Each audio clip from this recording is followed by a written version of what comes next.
Right, good morning, or well, whatever time it is you're watching this. Right, so last video was how to start training and not quit. Okay, that was part one. This is part two. First part of that video, I kind of dealt with some more kind of the esoteric type things, so some of the psychological tips and tricks that we use, or the pitfalls that we fall into. This video, I'm going to get a bit more technical in terms of talking about how the body physiology, how we actually use strength training as a way to move forward and basically answer the question that I got sent in the first video. Okay, so the bit I'm going to address in this question is I understand the benefit. So this was the second half of this person that sent me this question. Okay, and it said, I understand the benefits of that improved strength, muscle mass can bring. And muscle mass can bring to fat loss. Obviously, there's energy I'm using to lift the weights. There is increased metabolism from higher muscle mass, so I burn more calories doing nothing. And there is a shape change as my body redistributes its volume and mass. But right now, I feel I need a faster change than strength training alone can bring me. I'm willing to compromise the strength gains I might make in order to get rid of some extra body fat. I'd just appreciate your advice on how to do that safely without over fatiguing and burning out. Like how many calories should I intake? What cardio should I be doing? Should I run 5K or should we just try to hit my steps? Okay, so first part, let's address that question before I go into like the more kind of general points. All that's going to happen is if you are under muscled and have a high body fat percentage, all that's going to happen is if you try and lose weight, you're just going to end up digging yourself in a deeper and deeper hole. You're not going to if that's all you focus on. If you don't lift weights and you're just looking to lose weight, okay, i.e., all you do is cardio and restrict your diet, all you're sending the signals to the muscle are get rid of muscle. Cardio is a metabolic process, not a structural process. So it wants to make your body, so if you basically give your body the signal to be getting better at cardio, you're sending a signal for it to be more efficient at moving itself through space. So therefore it wants to bring your weight down. It wants to bring the thing that is most metabolically expensive down. That is muscle mass. Okay, and that's what we don't want to lose. We want to keep as much muscle mass as we can while we're losing body fat, or even add muscle mass while we're losing body fat, or add muscle mass and keep the body fat the same, because all those things will help in the long term. All right. So, and he's willing to compromise on not gaining strength just now in order to feel better about how his body fat percentage, how his body looks. That is that's trying to like empty a lake with a cup. Okay, you stand next to the lake, you scoop out a cup of water, you pour it on the bank. Yes, you're doing something. Yes, you're moving water out of the lake, but all the volume of the lake, also the water that you're scooping out onto there is just going right back through the ground and straight in. It's a completely futile process, right? You need to get stronger. If you want your body to look better, you need to get stronger. Once you've got stronger, then you can concentrate on trimming some body fat. But they're going to have to get round this process in your head, and this is a bit of a tough love situation where I'm sorry, but that's the truth. There's no other way for me to tell you that. There's no other way. All that's going to happen if you just concentrate on being a calorie deficit and lose a load of cardio, yes, your body weight will come down. Yes, your weight on the scale will down, but I guarantee it, your body composition will probably be worse than it was when you started. So basically, using cardio as weight loss is just not a viable option. You can do cardio for an hour and you do on a treadmill or whatever, it'll give you a calorie burn. Let's say it's 300 calories. you can literally have 2 apples and you've ate that calories back. You can go and have a sugary drink. You've ate those calories back. So using cardio to try and create a calorie deficit is a completely false economy, right? Basically, because what I've said before, the principle that defines this is it's called the SAID principle. So specific adaptation to impose demand, right? So if we ask your body to get better at cardio, it gets better at cardio. It gets rid of what muscle mass you have, right? Now, if you're really well muscled and fit and strong and you want to get your conditioning better, that's fine. That's okay. You just got to understand the trade-off. Your strength might dip a little bit, but it's not going to disappear. But if you're really weak, really under muscled, and you're a guy who can't even squat your own body weight for 5 reps, and you go and all of a sudden do a whole bunch of conditioning, you're getting rid of what little muscle mass you had. You're getting rid of that metabolic stimulus, that part of you that's using calories every day to burn body fat. And I'll get back as I go through these points. I'll get to that. Okay. You will lose weight if you do that, but what happens is this decline in muscle mass, decline in metabolic, increase in metabolic adaptation, your conditioning, and a lowering in structural pieces of your body. Your BMR, so your basic metabolic rate, starts to decline. So in order to keep the weight coming off, because you've got to be in a calorie deficit to keep the weight coming off. If your weight is maintaining or kind of fluctuating within an average over, say, 10 days, on average, you are in a calorie maintenance situation. So when your BMR is coming down, your calories have to continue to come down to maintain the deficit. Okay. That is where we get into tricky situations, because if you start off being under muscled and not eating that much, and let's say be generous and say you're eating 2,000 calories a day, by the time you've done this, to keep losing weight, 3 months in, you're having to eat 1,600 calories a day, 1,500 calories a day, 1,200 calories a day. And for a guy who is like wanting to be in better shape, 1,200 calories a day is horrendous. You will feel like shit all the time. You will get injured more easily. Your sleep won't be good. You'll be cranky all the time. You'll be in bad mood all the time. It's just not worth it. And you think, oh, I'll put up with all those things now for a better result in the future. That result isn't coming. It's not coming. So just don't make that mistake, right? Okay, right. So leads me on to the slow way is the fast way. Okay, taking your time, doing things properly, moving your body into a better situation where it's more muscle mass, you're stronger, you feel fitter, your ligaments and your bones and your tendons are more robust, your heart and lungs are fitter from lifting weights. All that stuff adds up over time. Okay, it accumulates, but you need to be prepared to do it the slow way, because actually that is the fast way.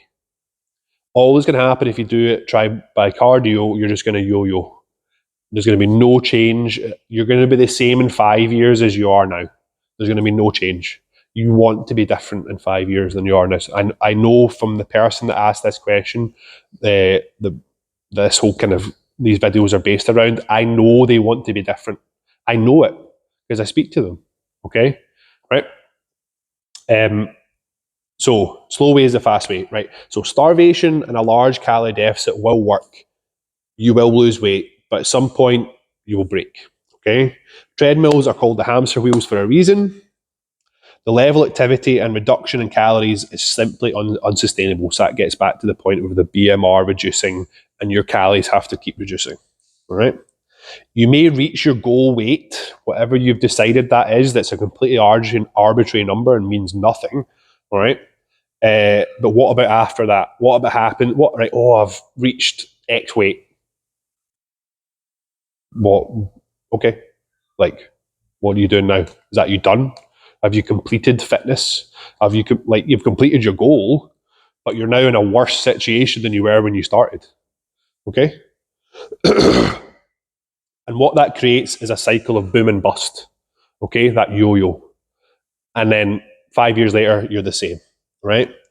And in fact, quite often what happens is after you go through this cycle, you end up being heavier than you were at the start. Okay, so you've lost weight, you've lost weight, you've lost weight, you've lost weight, you've hit your target, and then you rebound up, because what happens after you hit your target?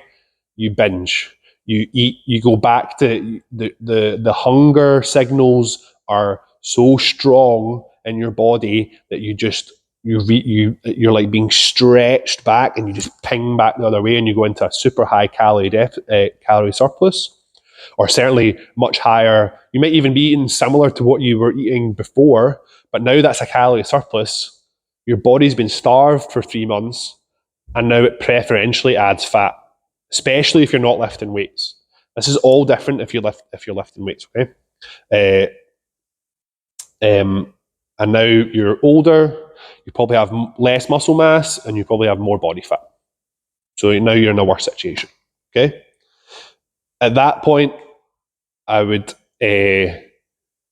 have if someone came to me at that point, which happens, I would say we need to rebuild. We need to rebuild your whole physical presence, your ideas around food, your ideas around exercise.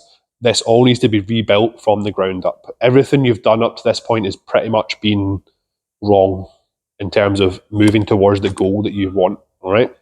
So we have to begin by rebuilding the muscle mass they've lost. And like, how much did you really have to spare at the start of this whole process? That's another question. Is like, most people are severely under muscled, and it just gets worse as you get older. Just naturally, you don't hold on to your muscle as you get older. You can attenuate that curve. You can make that curve less steep by lifting weights and by eating plenty of protein. But if you don't do either of those things, and you've got little muscle mass to begin with, this is how guys in their 40s come to me with sore backs, sore knees, sore hips, sore shoulders, because they have absolutely no muscle mass, and all the things they are doing is going directly onto their structures and their ligaments, and they've got no muscle mass to support them. All right. You'll have to increase your calories significantly, usually somewhere between a 10 and 20% increase to what you're normally doing, and that might just be the initial change.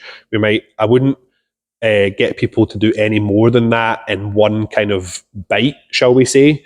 So let's say someone's coming to me and they're eating 2,000 calories a day, just for easy maths. The highest increase I would put them up to would be something like 2,400, and we maybe hold that for a few weeks, and then we'll see how did they respond to training, how did they respond to, in terms of like inches coming off places and adding to places where we want them. And then if that goes okay, we might add another 200, then another 200. And then by the time they've done that for 5 or 6, say 10 weeks, they're at 3,000 calories a day. And now they're at a good amount of calories where every training session is going well, they're fully recovered, everything, and they're starting to notice the benefits of it, right?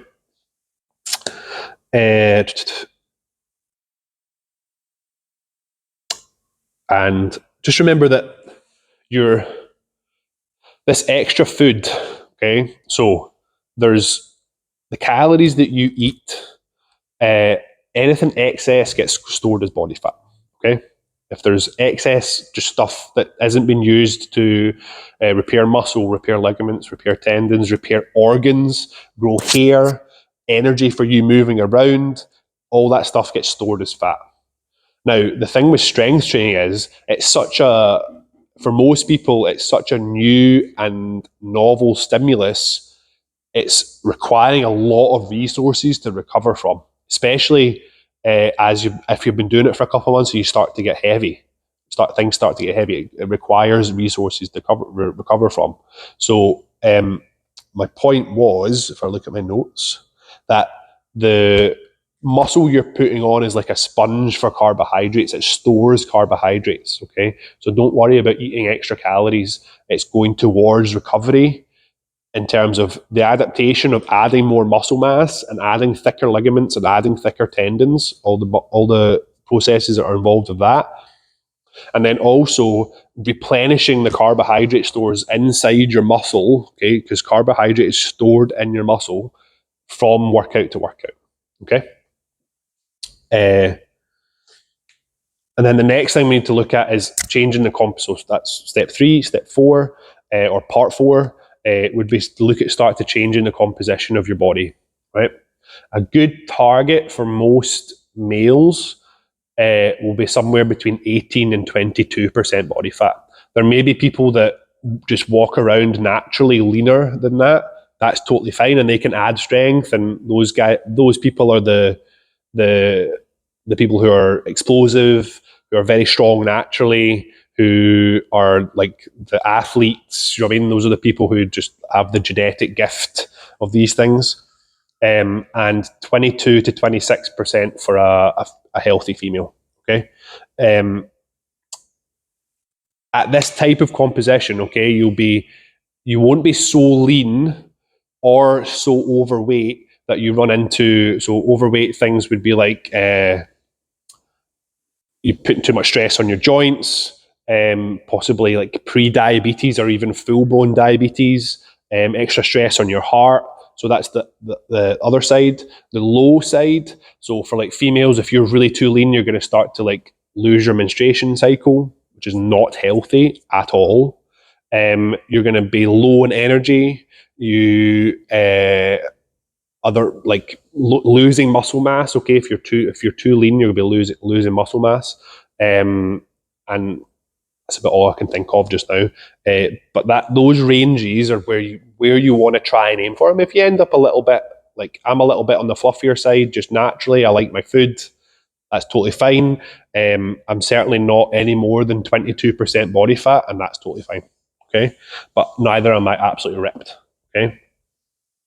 The thing with this is body fat is a percentage, and people assume, oh, if I want to bring my body fat down, I need to lose weight. I cannot stress this enough. It does not mean that you need to lose weight unless you are severely obese, i.e., your body fat percentage is above 30% and your BMI is above 30 as well, basically. Okay, above 30 is in the obese category. But if your BMI is above 30 but you're 18% body fat, you're just really well muscled, because it doesn't take into account muscle mass, right? But if your BMI is above 30, you're in the obese category, and you're also above 30% body fat, yes, you need to actually lose weight on the scale, and you've probably got bigger issues going on than simply getting to the gym. Okay, your relationship with food needs to improve. Lifting weights should help, and you probably need to do some modifications if you have lots of excess adipose tissue. Okay. So if you've been active for a long time or have never been strong before, okay, it's slightly different if you've been strong before and you want to get back into shape. That's a slightly different process. Then trying to lose weight is going to bring you nothing but frustration, anxiety, and you're going to quit after 2 or 3 months. Okay, please do not make this mistake. Right? If you're in this situation, you need to add muscle. Right? That is it. For some people, that's an easy concept to grasp. For you, it might be a concept that's like flying too far, like it's just flying in the face of how you feel about your body, how you feel others are judging you, how you feel around social situations when you put on certain types of certain clothing that used to fit and doesn't fit anymore, all that kind of stuff. And you just have that feeling that you just want to get the weight off. You just want to be slimmer. You want to get the weight off. Okay. Just remember, your weight is it's just a relationship between you and gravity. That's it. That's all your body weight is. All right.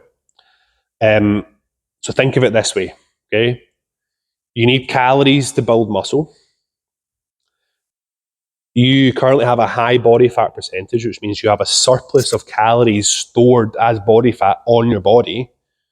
So all you need to do is eat enough calories to maintain your current body weight, which is probably more food than you think it is, especially if you're training with weights 3 times a week and you're training hard, which you should be. All that happens then is the natural processes that govern physics, thermodynamics, and your physiology will take care of the rest. Okay? Do that along with lifting weights 3 times a week. Focus on getting stronger, having good technique, and giving full effort every session. Your body will just take care of itself. Okay? If that doesn't happen, there may be some extenuating circumstances, possibly hormonal changes, especially for women reaching menopause, and sometimes the very rare occasion a young guy or an older guy might need to get their testosterone checked. I am not an expert on that, but it does happen. Okay, but it happens way rarer than people think it does. All right. Okay, so that's that part. Right. Right. So step 5: eat for performance. All right. So eat to fuel your workouts. Eat to recover from your workouts. Okay. So as long as you don't have any major digestive or metabolic problems, so if like Crohn's disease in terms of digestive things, or diabetes in terms of like metabolic things, you need to make sure you're eating lots of protein. And for most people, I'll have a target of between 0.8 and 1.2 grams per pound of body weight. All right. That's usually enough to cover all bases, right? Depends how, and you can play within that. Sometimes you need a bit. Some people need a bit more. Some people don't need as. Some people need up towards the higher end of that, the 1.2. So the older you are, the more feminine you are, the more detrained you are, the more protein you'll need. Actually, the younger they are, the less protein you need because you use the protein you eat much more efficiently, right? You should be eating plenty of You should be eating plenty of carbohydrates in order to fuel your workouts before.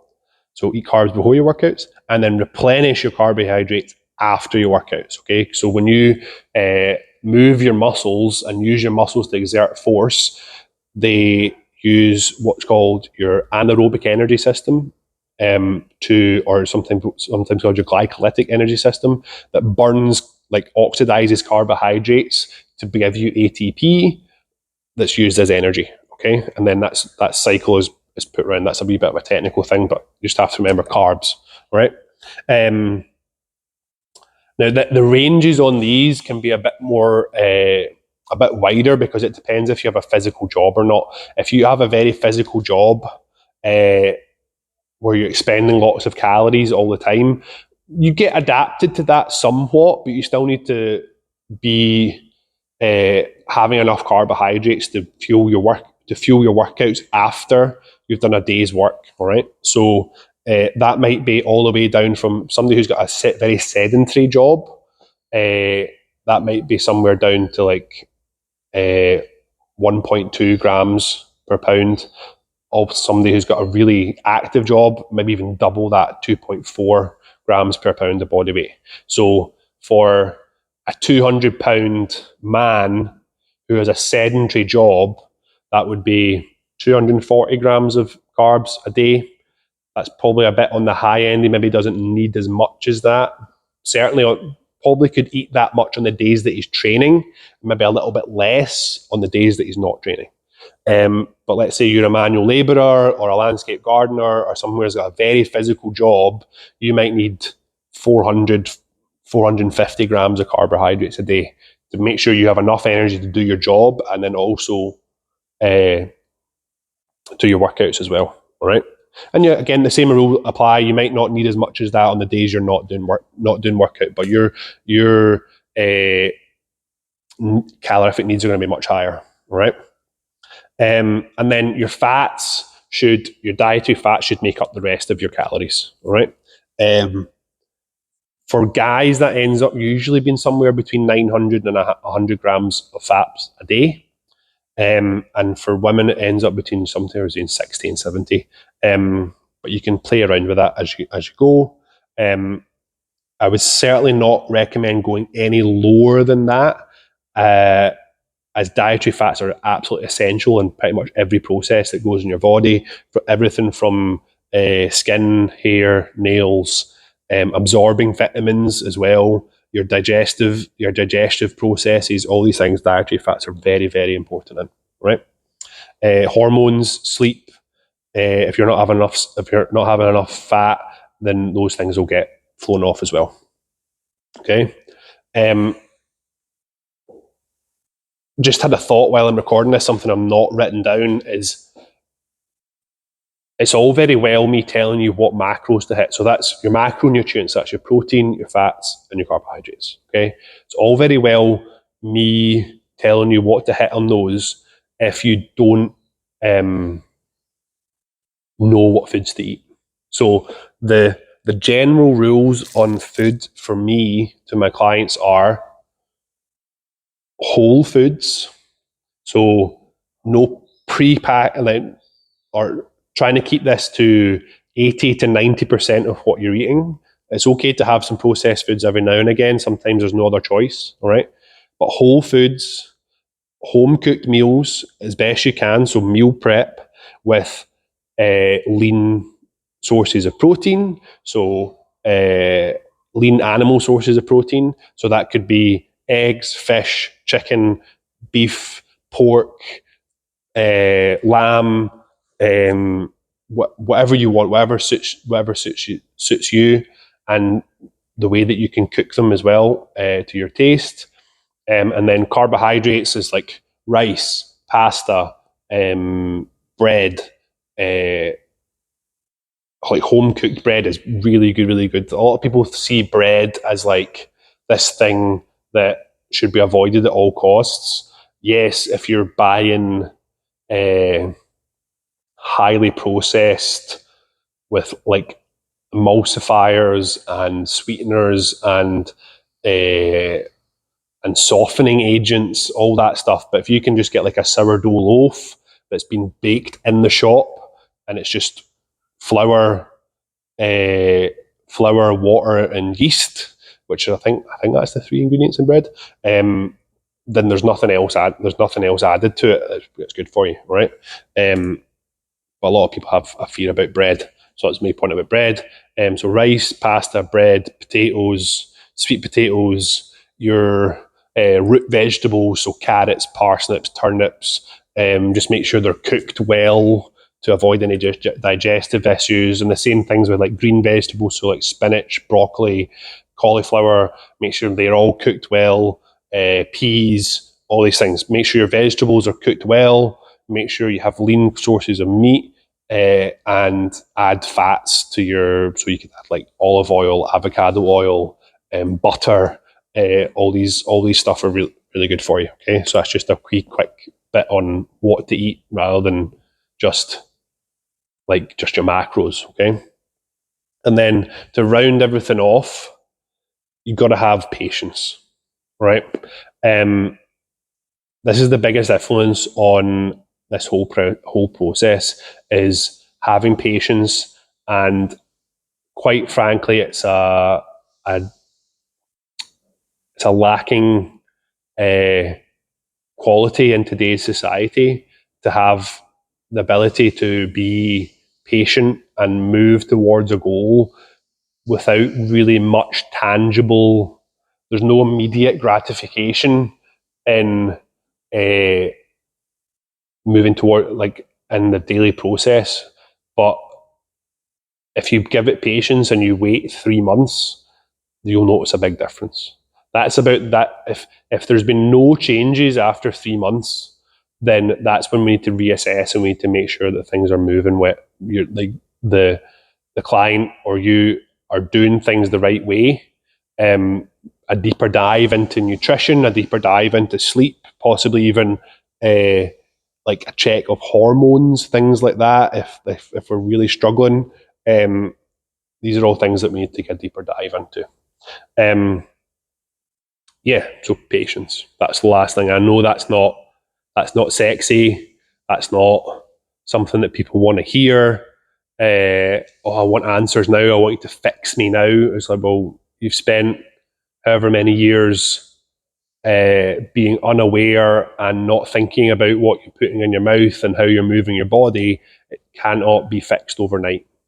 And not that there's anything like to be fixed, but there is a better way for you to do things. There is a better life out there for you in terms of how you interact with the world, and getting stronger is it's the best way to do it. Right? Thank you for watching. That's me done for today. Thank you for watching. I hope you enjoyed that. Watching me waffle on. I would love it if you would like and subscribe. I will do more of these. If I'm just going to keep doing them, whether they get good response or not. It's just they're good practice for me. Yeah.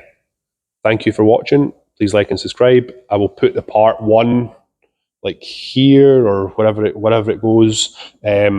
And you can go back and watch this if this is the first part you've watched. Okay, right. Thanks for watching.